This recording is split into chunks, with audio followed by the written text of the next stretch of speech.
Hello everyone, welcome back to my YouTube channel Life Sciences and I am your educator Supriya. आज का जो video है उसमें हम इंट्रोडक्शन ऑफ इकोलॉजी के बारे में पढ़ेंगे। इससे पहले भी मैंने कई चैप्टर्स के पूरा डिटेल जो इंट्रोडक्शन है कि आपको क्या क्या पढ़ना होता है उस यूनिट के अंदर पे वीडियो को अपलोड किया है, आप एक बार चेक कर लीजिएगा। Plant physiology, cell biochemistry, developmental biology, इस सब पे वीडियो को अपलोड कर दिया है। तो आज का वीडियो में हम इकोलॉजी के बारे में पढ़ेंगे। इसमें पूरा जो यूनिट के अंदर पूरा डिटेल में मैंने आपको बताया है कि आपको क्या क्या पढ़ना होता है और क्या क्या इंपॉर्टेंट है। इंपॉर्टेंट तो सारा कुछ ही है, लेकिन लास्ट में मतलब ऐसे टॉपिक्स जो हर बार एग्जाम में आते हैं। So let's start the video.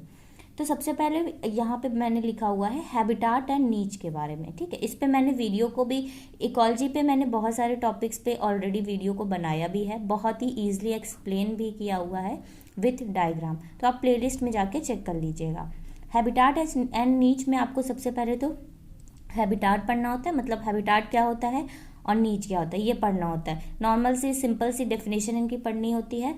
नीच के 2 टाइप्स होते हैं, एक होता है फंडामेंटल नीच और एक होता है रियलाइज नीच। ठीक है, तो ये थोड़ा सा इंपॉर्टेंट है, मतलब एग्जाम के पॉइंट ऑफ व्यू से तो काफ़ी ही इंपॉर्टेंट है। हर बार एग्जाम में ये आता है, मोस्ट इंपॉर्टेंट टॉपिक्स में इंक्लूड होता है। आपको फंडामेंटल नीच और इसमें जो एग्जाम्पल्स इंक्लूड होते हैं इनके बारे में पढ़ना होता है, और रियलाइज नीच क्या होती है, दोनों में डिफरेंसेस क्या होते हैं और एग्जाम्पल भी आपको पढ़ने होते हैं। उसके बाद इसी में आ जाता है नीच ओवरलैप क्या होता है, नीच विड्थ क्या होती है, रिसोर्स पार्शनिंग क्या होती है, कैरेक्टर डिस्प्लेसमेंट के बारे में भी आपको पढ़ना होता है। तो हैबिटाट और नीच में अगर मैं कहूँ कि मोस्ट इम्पॉर्टेंट की लास्ट में आपको एग्जाम में पढ़ के जाना है तो वो आप नीच के बारे में डिटेल में पढ़ लीजिएगा, फंडामेंटल नीच और रियलाइज नीच। ठीक है, तो नेक्स्ट उसके बाद आ जाता है स्पीसीज इंट्रैक्शन या फिर जिसको कम्युनिटी इंट्रैक्शन बोलते हैं। इस पे भी मैंने वीडियो बनाया है। इसमें 3 इंट्रैक्शन इन्वॉल्व होते हैं। पहला होता है पॉजिटिव, नेगेटिव सेकंड होता है और थर्ड होता है न्यूट्रल। ठीक है, तो सबसे पहले स्पीसीज इंट्रैक्शन में या कम्युनिटी इंट्रैक्शन में आपको क्या पढ़ना होता है, इसमें आ जाता है पॉजिटिव इंट्रैक्शन। ठीक है, यानी कि जब 2 स्पीसीज कैसे होती है, आपस में पॉजिटिवली बिहेव कर रही होती है। ठीक है, तब ये होता है या तो फिर एक पॉजिटिव होती है या और एक न्यूट्रल होती है। इसमें आ जाता है म्यूचुअलिज्म। म्यूचुअलिज्म में भी ऑब्लिगेट आ जाता है और फैकल्टेटिव आ जाता है, कमेंसलिज्म आ जाता है। तो इनके एग्जाम्पल्स आपको लर्न करने होते हैं। काफ़ी इजी है एक्चुअल में, इकोलॉजी जो है पूरा थ्योरेटिकल है, इसमें बहुत ही इजी है, कॉन्सेप्ट्स होते हैं। अगर आप एक बार उनको पढ़ ले तो वो दिमाग में बैठ जाएंगे आपके। तो इकोलॉजी और इवोल्यूशन दोनों ही काफ़ी मार्क्स आपको एग्ज़ाम में दिलवाते हैं, काफ़ी अच्छे यूनिट्स ये होती हैं। नेक्स्ट उसके बाद आ जाता है नेगेटिव इंट्रैक्शन। नेगेटिव इंट्रैक्शन में आपको पढ़ना होता है पैरासिटिज्म, हार्बीवोरी, एमेंसलिज्म, कॉम्पिटिशन और कैनाबेलिज्म के बारे में आपको पढ़ना होता है, और एक हो जाता है न्यूट्रलिज्म। ठीक है, तो इन सब के जो भी स्पीसीज इंट्रैक्शन है इनके बारे में, और आपको इनके एग्जाम्पल्स को लर्न करने होते हैं। ठीक है, आपको मतलब एग्जाम्पल के थ्रू आप लर्न करेंगे, डेफिनेशन को पढ़ेंगे, फिर एग्जाम्पल भी आपको पता होना चाहिए, जो मोस्ट कॉमन एग्जाम्पल जो है वो होते हैं। वीडियो को मैंने ऑलरेडी अपलोड किया, चेक कर लीजिएगा। नेक्स्ट उसके बाद आपको इसी में पढ़ना होता है स्पीसीज इंट्रैक्शन में एंटी प्रेडेटर एडेप्टेशंस। ठीक है, इसमें क्या पढ़ना होता है, इसमें आपको क्रिप्टिक कलरेशन या फिर कैमोफ्लेज क्या होते हैं, इनकी डेफिनेशन और एग्जाम्पल ज़रूर याद रखिएगा। एग्जाम्पल बहुत इंपॉर्टेंट है, उससे क्वेश्चंस बहुत आते हैं। एपोस्मेटिक कलरेशन क्या होते हैं, वार्निंग कलरेशन जिसको भी कहते हैं, और मिमिक्री क्या होती है। मिमिक्री में आपको मुलेरियन मिमिक्री, बटेसियन मिमिक्री के बारे में पढ़ना होता है। ये सारे स्पीसीज अब बहुत इजी है, आपको सिर्फ डेफिनेशंस पढ़नी है और लर्न करनी है, और उसके बाद आपको एग्जाम्पल पता होना चाहिए।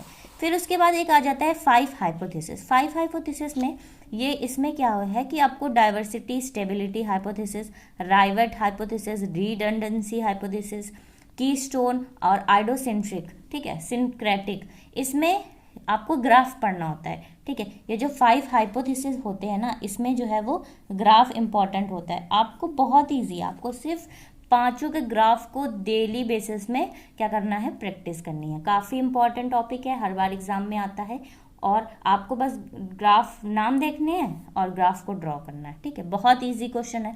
अगर आप क्वेश्चन पेपर को सॉल्व कर रहे हैं तो बहुत ही इजी ये जो है वो टॉपिक जो है ये वाला बहुत इजी है।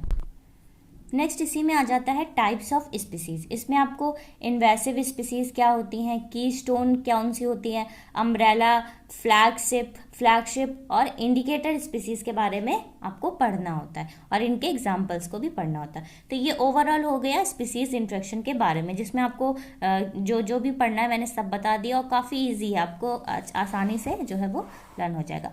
सबसे जो लेंदी जो है इसमें टॉपिक आता है इकोलॉजी में, वो होता है पॉपुलेशन इकोलॉजी। पॉपुलेशन इकोलॉजी में एक्चुअल में बहुत कुछ है पढ़ने को, बहुत कुछ है, आपको बहुत मार्क्स दिलवाता है ये जो टॉपिक होता है, और ये पूरी यूनिट ही आपको काफ़ी मार्क्स दिलवाती है। तो पॉपुलेशन इकोलॉजी में सबसे पहले आपको मार्क रिकैप्चर टेक्निक के बारे में पढ़ना होता है, पता होना चाहिए। और इसमें आपको इसके जो फॉर्मूले होते हैं, ठीक है, न्यूमेरिकल्स भी आते हैं, लेकिन आपको जो फॉर्मूला होता है, फॉर्मूला आपको लर्न होना चाहिए, क्योंकि फॉर्मूला मतलब एग्जाम में कैसे कि 3-4 फॉर्मूले लिख दिए जाते हैं, आपको बताना होता है कि करेक्ट कौन सा है, ठीक है। तो आपको माइनस का साइन कहाँ पे, प्लस का साइन है, ये चीज़ें आपको पता होनी चाहिए।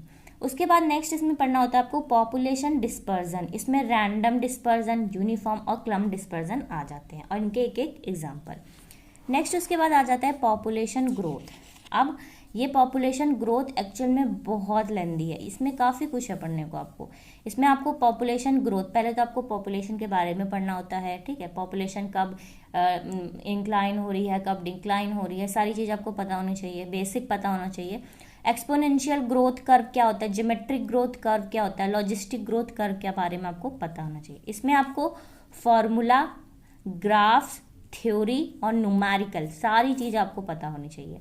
इन केस आप न्यूमेरिकल स्किप कर रहे हो तो आपको एटलीस्ट ग्राफ्स तो पता होने चाहिए और फॉर्मूला आपको लर्न होने चाहिए। फॉर्मूला ज़रूरी नहीं कि फॉर्मूले सिर्फ आपको न्यूमेरिकल सॉल्व करने के लिए ही आते हैं, ऐसा बिल्कुल भी नहीं है। फॉर्मूले से क्वेश्चंस आ जाते हैं, आपको अलग अलग फॉर्मूले लिख दिए जाएंगे, आपको बताना होता है कि कौन सा करेक्ट है और कौन सा इनकरेक्ट है, ठीक है। तो ओवरऑल ये चीज़ आपको समझ आ गई कि इकोलॉजी में ग्राफ बहुत इंपॉर्टेंट है, ग्राफ और फॉर्मूले दोनों ही बहुत इंपॉर्टेंट है। तो ग्राफ को आपको स्किप नहीं करना है, इकोलॉजी के ग्राफ जो है वो बहुत इंपॉर्टेंट होते हैं, ठीक है। नेक्स्ट इसके बाद आ जाता है इसमें आपको रिप्रोडक्टिव स्ट्रेटेजीज़ के बारे में पढ़ना होता है। सर्वाइवरशिप कर्व, अब इसमें भी क्या आपको ग्राफ ही पढ़ना है। सर्वाइवरशिप कर्व में आपको थ्योरी भी है, लेकिन आप ग्राफ जो है वो ओवरऑल बहुत इंपॉर्टेंट है। इसमें भी, इस पर भी वीडियो बनाया, आप सब देख लीजिएगा। R&K स्ट्रैटेजीज भी आपको पढ़नी होती हैं, काफ़ी इजी टॉपिक्स हैं और काफ़ी इंपॉर्टेंट भी हैं। नेक्स्ट आ जाता है लोटका वोल्टेरा मॉडल। लोटका वोल्टेरा मॉडल में न्यूमेरिकल्स आते हैं, लेकिन ये भी ग्राफ के बेसिस पे ही है। सारा इकोलॉजी का में ओवरऑल बहुत ही जो है ग्राफ जो है ना काफ़ी इंपॉर्टेंट है। इसी में एक प्रे प्रेडिटर मॉडल आ जाता है लोटका वोल्टेरा का ही, ठीक है। नेक्स्ट उसके बाद आ जाता है लाइफ टेबल। लाइफ टेबल में थोड़े से न्यूमेरिकल्स इंक्लूड हो जाते हैं और पॉपुलेशन एज पिरामिड्स आपको पढ़ने होते हैं, trade off in life. Overall ये चीज़ आपको पॉपुलेशन इकोलॉजी में पढ़नी होती है। ये जितने भी टॉपिक्स यहाँ पे मैंने मेंशन किए हुए हैं, ये टॉपिक थ्योरी बेस्ड हैं, ग्राफ बेस्ड है और काफ़ी इजी हैं, आप आराम से इनको लर्न कर सकते हैं। और इम्पॉर्टेंट तो है ही, इम्पॉर्टेंट तो बहुत है, ठीक है, आपको पढ़ना है। नेक्स्ट आ जाता है सक्सेशन। इसमें मोड ऑफ सक्सेशन आपको पढ़ना होता है, फैसिलिएशन, इनहिबिशन और टॉलरेंस, ये भी काफ़ी इंपॉर्टेंट है। नेक्स्ट उसके बाद एक्सटेंशन आपको पढ़ना होता है। सक्सेशन के बारे में आप पढ़ लीजिएगा एक बार, मतलब ये नहीं कहूँगी कि हर बार एग्जाम में आता है, बट इजी है टॉपिक, आ जाता है काफ़ी टाइम एग्जाम में। एक्सटेंशन की थ्योरी आपको पढ़नी होती है, इसमें भी थ्योरी है सिंपल सी। आइलैंड बायोग्राफी की भी थ्योरी होती है और इसमें भी ग्राफ होते हैं, इसका ग्राफ ज़रूर पढ़िएगा, ये एग्जाम में मतलब मोस्ट इंपॉर्टेंट टॉपिक्स में है ये एग्जाम में। ग्रिम्स ट्रायंगल के बारे में आपको पढ़ना होता है, ग्रोथ, सर्वाइवल, फेकेंडिटी ट्रायंगल्स के बारे में आपको पढ़ना होता है। नेक्स्ट आ जाता है प्रोडक्टिविटी। इसमें आपको क्या पढ़ना होता है प्रोडक्टिविटी में, एनपीपी, जीपीपी क्या होते हैं, net primary productivity, gross primary productivity और एफिशिएंसी ऑफ जीपीपी के बारे में आपको सिंपल सा जो है वो पढ़ना होता है। नेक्स्ट आ जाता है इकोलॉजिकल पिरामिड्स आपको पढ़ने होते हैं, बायोमैग्निफिकेशन एंड यूट्रोफिकेशन, ये सारी चीज़ आपको पढ़नी होती है। तो इकोलॉजी की अगर बात करूँ तो जो मैंने स्टार्टिंग में बताया ना, हैबिटाट और नीच में जो इंक्लूड होगी और पॉपुलेशन इकोलॉजी में सबसे ज़्यादा इंपॉर्टेंट वही है। ये सब तो मतलब मैं तो डिटेल वीडियो एक बना रही हूँ, तो उसमें मैंने आपको बता दिया कि कौन कौन से टॉपिक्स आते हैं, इनको भी आप पढ़िए, लेकिन लास्ट में मतलब जो रिवीजन के लिए आप वो सारे टॉपिक्स हैबिटाट एंड नीच और जो पॉपुलेशन इकोलॉजी में आते हैं उनको ज़रूर पढ़िएगा, ठीक है।